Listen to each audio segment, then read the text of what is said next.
Hello everyone, I'm Avika Kamboj, Assistant Professor, Faculty of Pharmacy, RPIIT Technical and Medical Campus, Bastada, Karnal.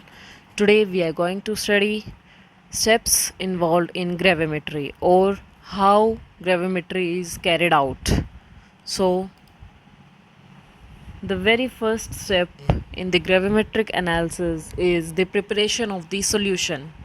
So, first of all, we have to prepare the solution. This may involve several steps, including adjustment of the pH of the solution in order for the precipitate to occur quantitatively and get a precipitate of desired properties, removing interferences, adjusting the volume of the samples to suit the amount of precipitating agent to be added.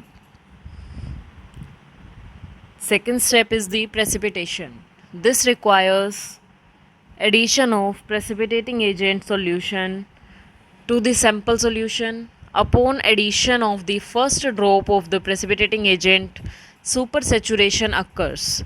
Then nucleation starts to occur, where every few molecules of precipitating aggregate together forming a nucleus. At this point, addition of extra precipitating agent will either form new nuclei or will build upon existing nuclei to give a precipitate. Third step involved is digestion of the precipitate. After precipitation, there will be digestion which is carried out. The precipitate is left hot below boiling point for 30 minutes to 1 hour in order for the particles to be digested. Digestion involves dissolution of small particles and reprecipitation on larger one, resulting in particle growth and better precipitate characteristics. This process is called Ostwald ripening. An important advantage of digestion is observed for colloidal precipitates, where large amount of adsorbed ions cover the huge area of the precipitate. Digestion forces the small colloidal particles to agglomerate, which decreases the surface area and thus adsorption.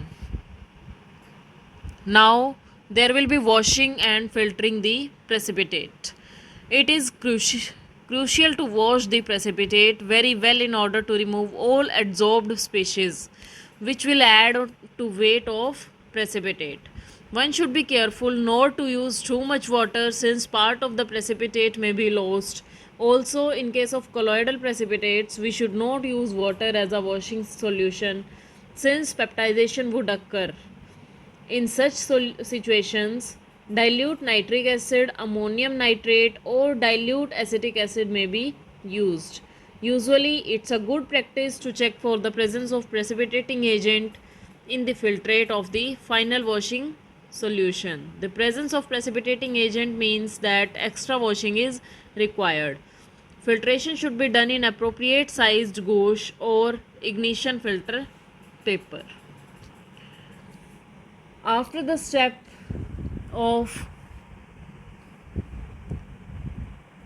washing, there will be drying and ignition. The purpose of drying, which means heating at about 120 to 150 degrees Celsius in an oven, or ignition in a muffle furnace at temperature ranging from 600 to 1200 degrees Celsius, is to get a material with exactly known chemical structure, so that the amount of analyte can be accurately determined.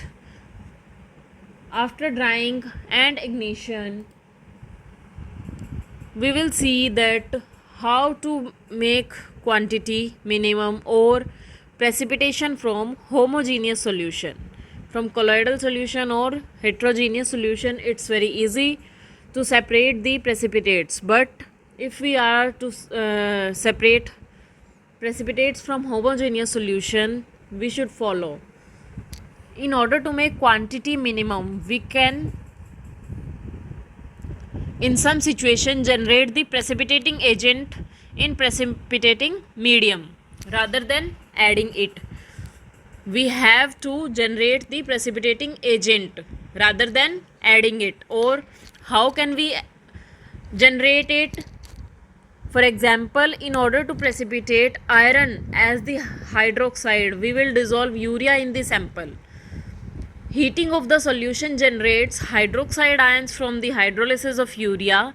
Hydroxide ions are generated at all points in solution, and thus there are no sites of concentration. We can also adjust the rate of urea hydrolysis and thus control the hydroxide generation rate.